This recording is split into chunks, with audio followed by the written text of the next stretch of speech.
Good evening, and Your Excellencies. My name is Mibu Fischer, and I work as a marine ethnoecologist. I'm also a PhD candidate at the University of Tasmania, and I also happen to be an Aboriginal woman from Quandamooka country with bloodline connections to the Ngunnawal Ngugi and Ngurungal people. I want to thank Auntie Caroline for your beautiful words and your welcome to country, and I want to acknowledge the Ngunnawal people as the traditional owners of this land and pay my respects to your elders, past and present, and I want to pay my respects to Uncle John as well, and to all Aboriginal and Torres Strait Islander people that may be in the room with us this evening.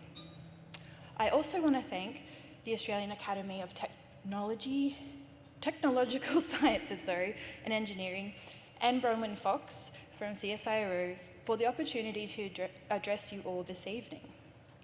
I was a judge this year for the inaugural Traditional Innovation Award, and I want to congratulate the winning team and all the nominees for their wonderful work that they're doing, and I really can't wait to see more of that type of work going into the future.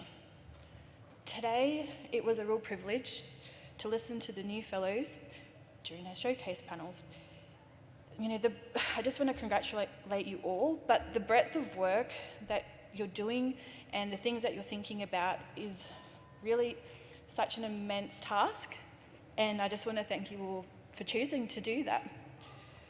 It's really encouraging to hear that there is openness to widen the ways of thinking to approach our shared challenges. With that in mind, I was hoping to share some of my STEM journey with you and highlight some of the aspects that speak to the theme of breaking barriers. So I started as a cadet with CSIRO back in 2009 and have had numerous positions since. So I've been a lab technician as well as a research assistant in aquaculture, and I've moved into marine ecology and then into marine ethnoecology. During this time, I really tried to avoid being pigeonholed into that Indigenous science, Indigenous engagement, Indigenous activities.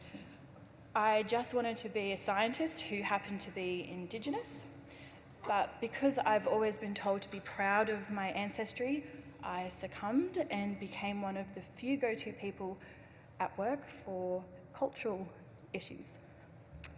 Being one of a few meant that the cultural burden fell heavily on a small number of people. And working as a researcher who happens to be Indigenous with a cultural load on top has meant that that effort focused on those cultural activities and engagement has taken away from my ability to work on projects. And this really has been a cost to career progression through work, particularly because that type of work hasn't been valued within those traditional promotion systems. However, CSIRO has been addressing some of these barriers through committing to creating cultural advisory roles who are taking on tasks like ensuring that the organisation is on track for achieving our Reconciliation Action Plan deliverables. But as a collective body of STEM professionals and change makers, there is still a long walk ahead for all of us. For myself, that walk so far has been an incredibly taxing one, ensuring that I'm walking in both worlds effectively and creating spaces for the young ones coming up behind me. For me, the opportunity is a conflict for myself between feeling privileged to have the opportunity for my voice to be heard and feeling like it's a fine line to be a box ticker, as I have for many years as a young Aboriginal woman in science. It takes a lot of energy to feel like I belong in these spaces because of my accomplishments and my abilities, and not because of my identity.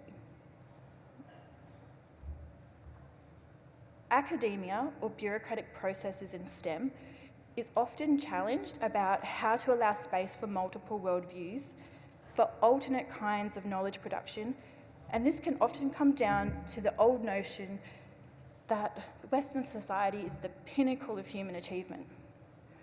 Viewing knowledge production from this lens has resulted in the othering, devaluing, and underappreciation of what other cultures did differently. I think it'd be important for STEM to consider diversity not only amongst its workforce, but also in projects, problems, and the questions that we're asking. The ways in which we need to view a problem in order to find a solution can be different, and that it's okay to include alternate ways of thinking, like our Indigenous knowledge systems, and that it is okay because it's respected by people like you in this room. And that's what I want to finish on. Thank you.